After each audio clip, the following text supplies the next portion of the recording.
Hey everybody, it's Dave Duford here at Buy Life Insurance for Burial, where I help people like you across the country find affordable life insurance for either yourself or for a loved one. And in today's video, I am specifically talking about the best life insurance options for people with very bad health or just bad health. In fact, we'll kind of unpack what that all means here momentarily, but most likely you are here because, well, you may feel that you're in bad health and you know life insurance is a good investment and you're looking to buy something. Or perhaps you're looking for somebody else who's in bad health and you're trying to see what the options are out there.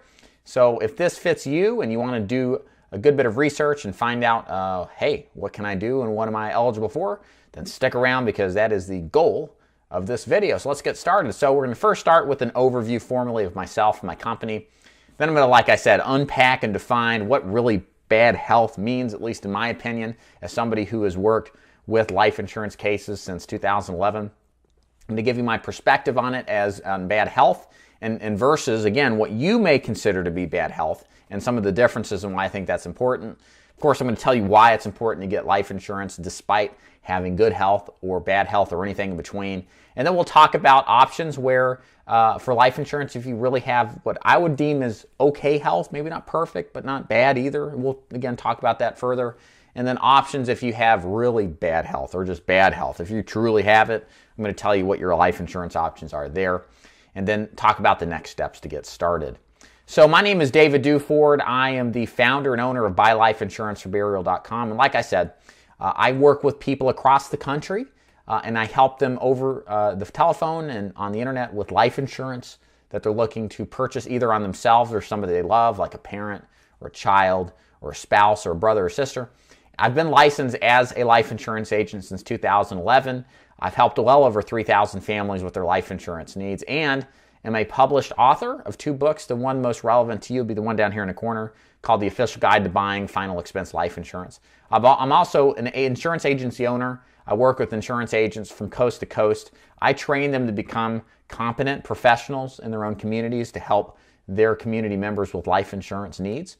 And last but not least, I'm married and my 4th child is on the way as I film this. Not literally, otherwise I'd be over at the hospital in order to avoid getting a divorce. But any time now the baby's coming. And you bet I won't be here cutting these videos. So let's get started. So what's this thing about bad health? What does bad health really mean? So I like to start off with what I think my prospects define as bad health. I think most people are a little bit extreme in their perception of what bad health really is. And I think on the flip side, that's a good thing for you. So definition of bad health from people, of the perspective of people I meet, is they've got one or a small handful of ailments. So they'll think, oh, my health's not so great. I've got blood pressure problems. I've got diabetes. Okay, I've broken my back and I've had a spinal fusion or surgeries to correct, broken bones, or, I'm in constant pain. My health is bad. And I'm not saying that this is not bad, as much as this is the perception people have because they have not had some of the really bad chronic diseases. And sometimes they do. I won't say that's always the case. So sometimes people have serious chronic issues like COPD, chronic obstructive pulmonary disease, heart history issues like congestive heart failure, heart attacks, strokes, stents, bypasses, seizures, cancer history, and so on and so forth.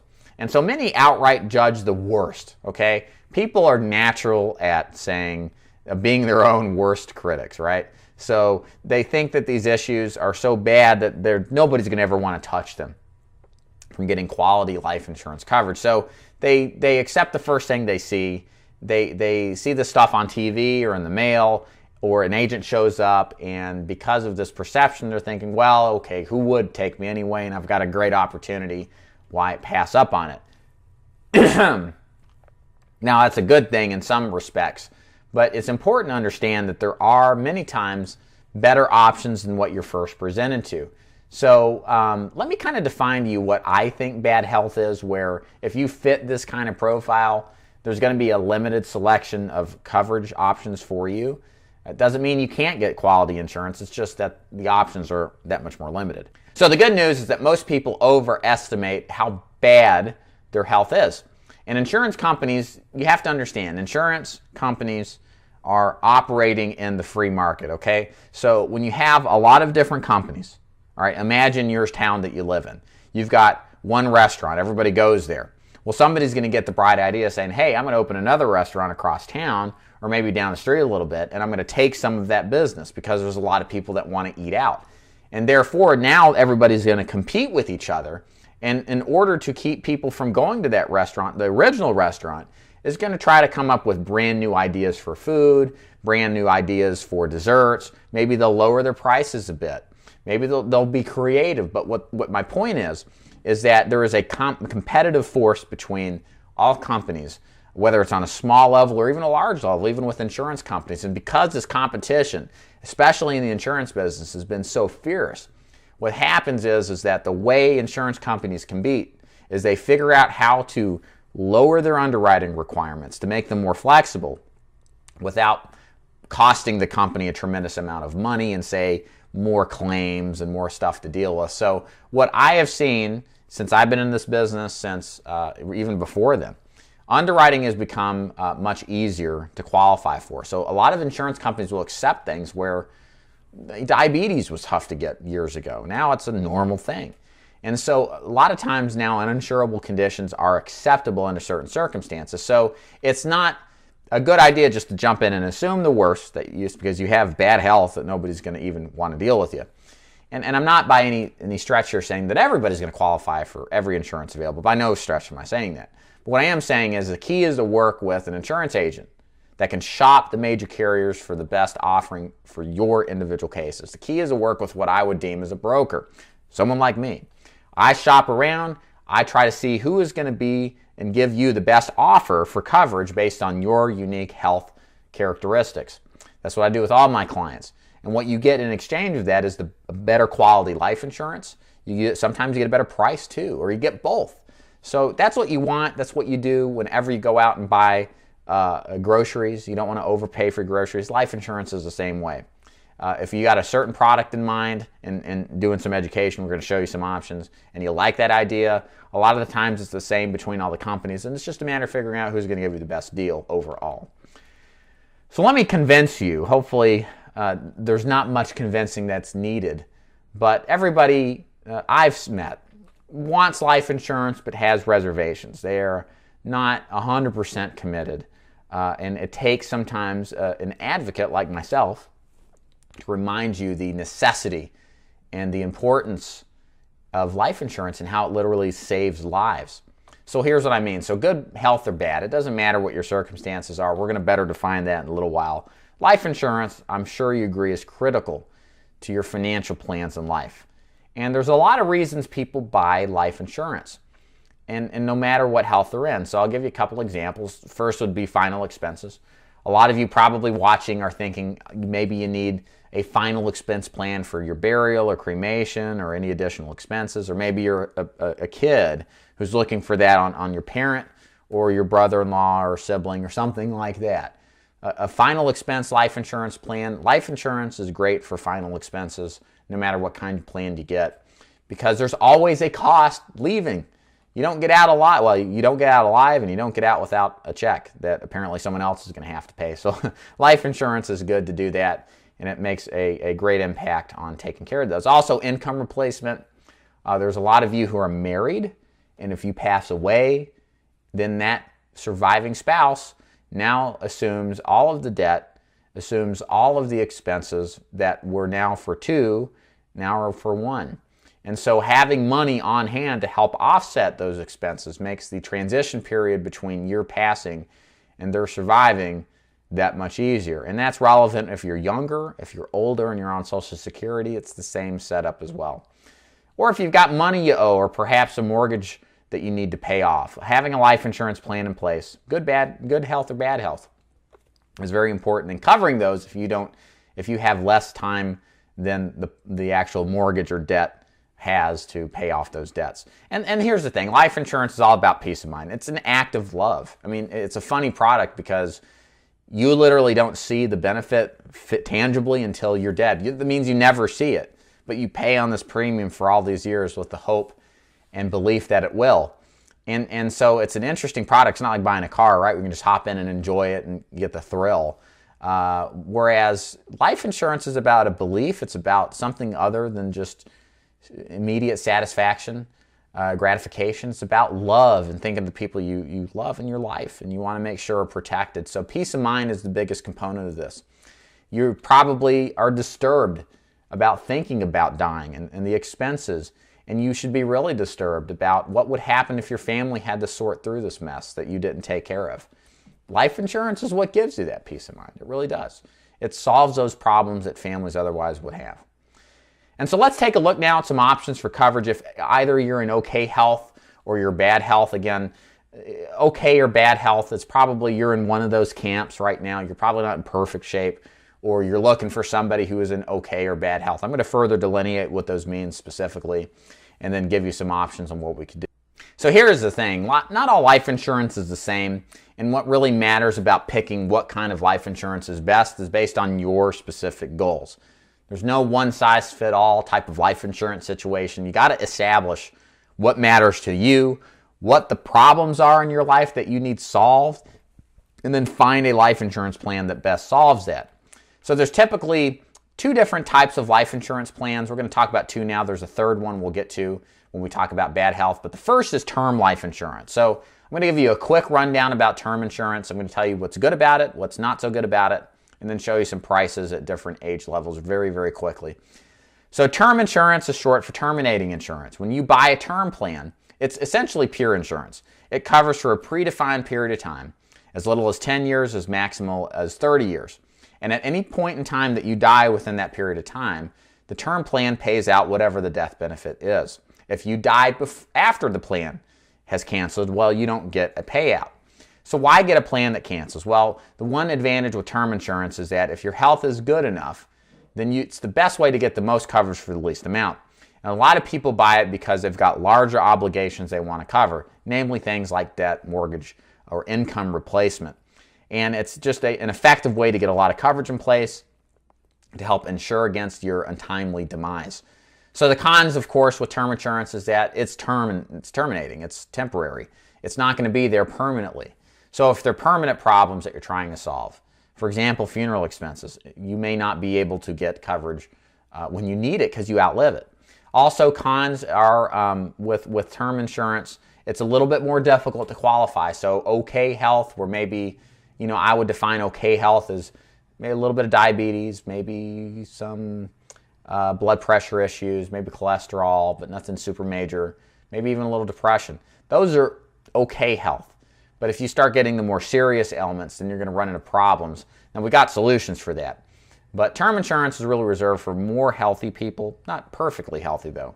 But either way, let me show you some rates real quick. I'm just going to quickly show you a 50 and 65-year-old rates. If you're younger than this and you're watching this, look, we can go all the way down to whatever your age is.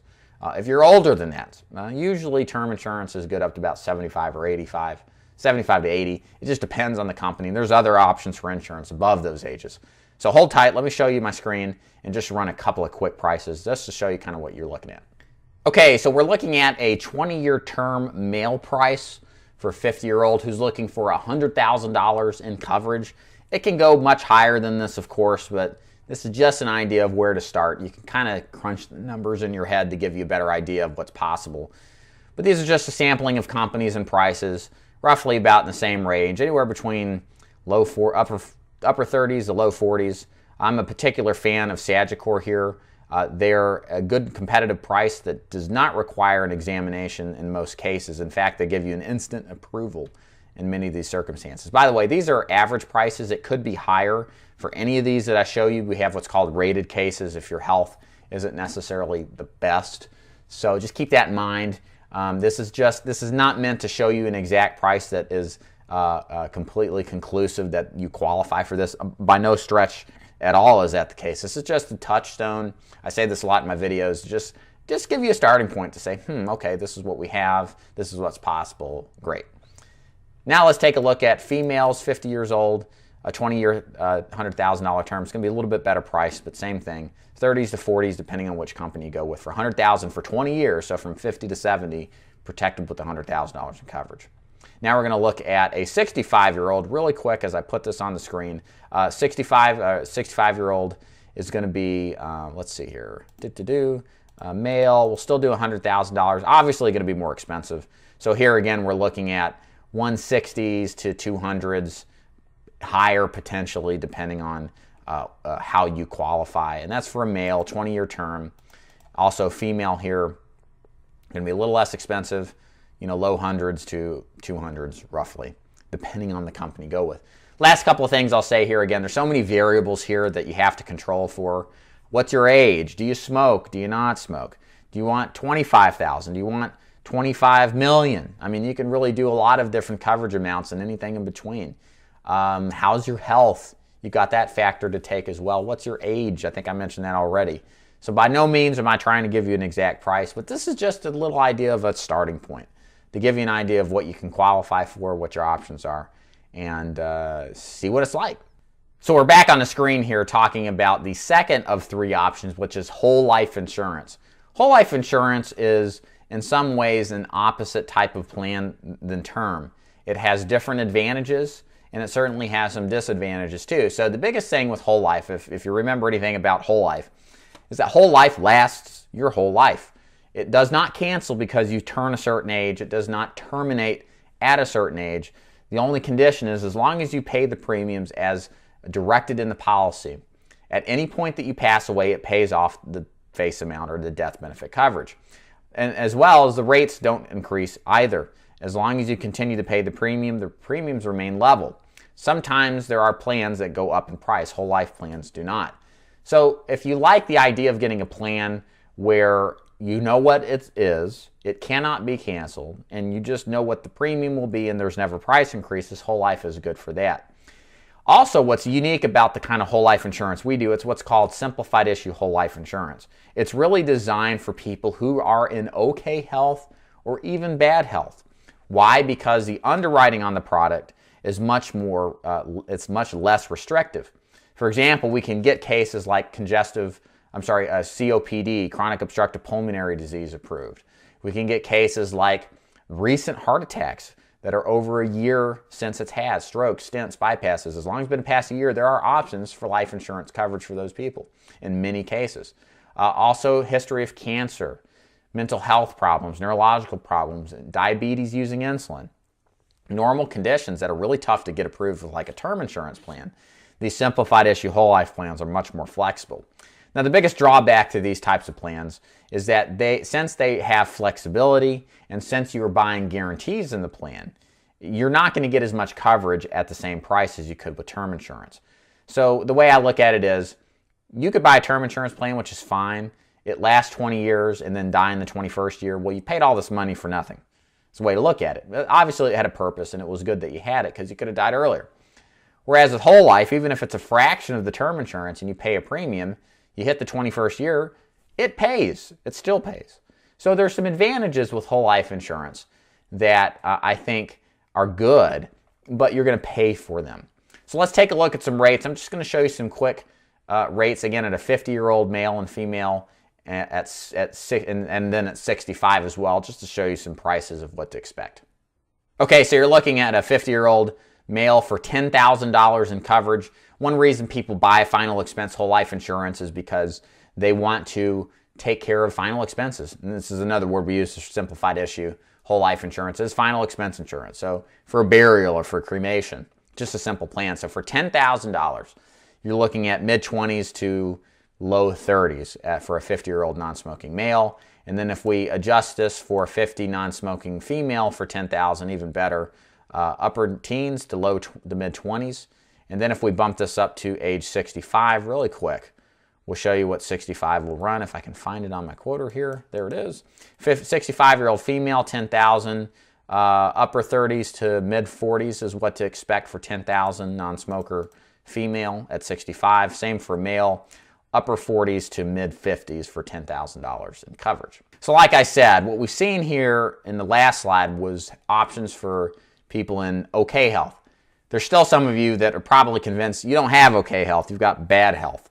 So the definition of bad health is what I call somebody who has a chronic issue that may be terminal, may not be, but it's deemed pretty serious. So, for example, someone who requires oxygen to assist in breathing, or somebody who has congestive heart failure, dialysis, kidney dialysis, a recent cancer diagnosis, recent heart attack or heart or circulatory problems, cognitive mental problems like dementia or Alzheimer's. These are bad health, okay?